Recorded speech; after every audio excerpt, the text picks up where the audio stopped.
شہر سے گاؤں جانے والا ایک پرانا کچا راستہ تھا۔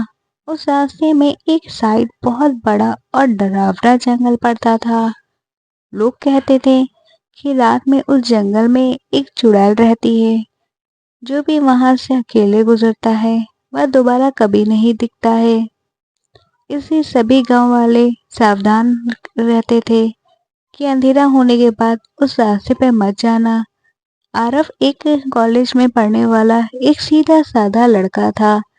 چھٹیوں میں وہ اپنے گاؤں جا رہا تھا۔ اس کی بس بیچ میں خراب ہو گئی تو وہ مجبوری میں اسی ڈراونے راستے سے پیدل نکل پڑا۔ شام ہو چکی تھی۔ ہوا پیڑوں کے بیچ سے عجیب آوازیں نکال رہی تھی۔ پتے ایسے ہل رہے تھے جیسے کوئی چھپ کر دیکھ رہا ہو۔ عارف تھوڑا ڈر گیا پر اپنے دل کو سمجھاتا ہوا آگے بڑھتا رہا۔ کچھ دور جانے پر اسے راستے کے کنارے ایک بہت ہی خوبصورت لڑکی کھڑی دکھی۔ اس کے بال ہوا میں اڑ رہے تھے اور اس کی مسکان بہت عجیب سی تھی۔ لڑکی نے میٹھی آواز میں پوچھا، اتنی رات میں اکیلے کہاں جا رہے ہو؟ عارف چونک گیا۔ اس نے کہا، میری بس خراب ہو گئی، میں گاؤں جا رہا ہوں۔ لڑکی اس کے اور قریب آ گئی۔ جنگل خطرناک ہے، چلو میں ساتھ چلتی ہوں۔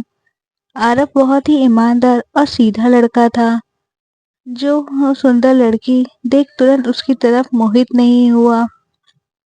ترنت عارف کو لگا کچھ ٹھیک نہیں، اس سنسان جنگل میں اتنی خوبصورت لڑکی، وہ ابھی رات کے سمے۔ اس کا من بے چین ہو گیا۔ عارف بول اٹھا، نہیں نہیں، میں چلا جاؤں گا، تم بتاؤ اتنے گھنے جنگل میں اکیلی کیا کر رہی ہو؟ عارف نے تنزیہ اور شک کے لہجے میں کہا۔ عارف کی یہ بات سن کر چڑیل سمجھ گئی کہ یہ لڑکا تو صحیح چرتر والا ہے اور ایماندار ہے، تو میں اس کا کچھ برا نہیں کر پاؤں گی۔ پھر بھی چڑیل تو چڑیل ہے، یہ جانتے ہوئے بھی کہ اس کی چالاکی پکڑی گئی ہے۔ اچانک وہ لڑکی عجیب طرح سے ہنسنے لگی۔ کچھ ہی سیکنڈ میں اس کا شریر بدلنے لگا۔ چہرے کی خوبصورتی غائب ہوتی گئی، بال بکھرنے لگے، لمبے لمبے ہو گئے اور اس کی لال آنکھیں چمکنے لگی۔ اب وہ اور بھیانکر چڑیل بن چکی تھی۔ اس کے لمبے ناخن اور بڑے بڑے دانت دیکھ کر عارف کے پیروں کے تلے زمین کھسک گئی۔ چڑیل چلائی، باقی لوگ تو میری خوبصورتی کو دیکھ کر میری طرف خود چل کر آتے ہیں، تم اسے دور کیوں بھاگ رہا ہے؟ عارف ڈر کے مارے کانپ رہا تھا پر اس نے ہمت کر کے کہا، کیونکہ میں غلط چیزوں کے پاس نہیں جاتا، میری نیت صاف ہے۔ چڑیل غصے سے پاگل ہو گئی۔ اس نے ہوا کو اتنا تیز کر دیا کہ پیڑ زور زور سے ہلنے لگے۔ اس کی آواز میں پورا جنگل گونج اٹھا۔ عارف بنا پیچھے دیکھے بھاگنے لگا۔ چڑیل ہوا میں اڑ کر اس کے اوپر منڈرانے لگی۔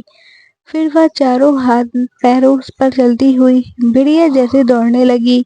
اس کی چیخیں عارف کے کانوں میں ہتھوڑے کی طرح لگ رہی تھی۔ عارف پوری جان لگا کر دوڑ رہا تھا، تبھی اسے دور گاؤں کی روشنی دکھی۔ وہ زور سے چلایا، کوئی ہے، مدد کرو۔ گاؤں کے کچھ لوگ ٹارچ لے کر اس کی طرف دوڑے۔ تیز روشنی دیکھنے کے بعد چڑیل ایک زوردار چیخ مار کر اندھیرے جنگل میں غائب ہو گئی۔ عارف ڈر کے مارے وہیں گر کر بے ہوش ہو گیا۔ صبح جب وہ ہوش میں آیا، گاؤں والوں نے اسے پانی پلایا اور شانت کیا۔ انہوں نے بتایا کہ کئی سال پہلے اس جنگل میں ایک خوبصورت عورت کی رہسیائی موت ہوئی تھی،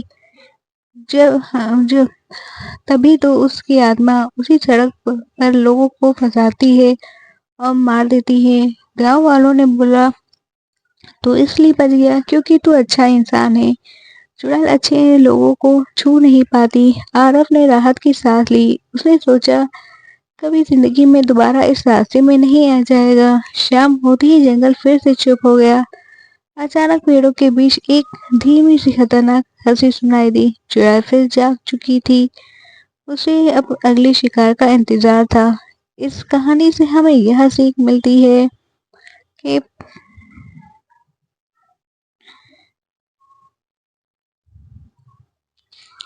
ہمیشہ ایماندار اور صحیح چرتر والا انسان بنو۔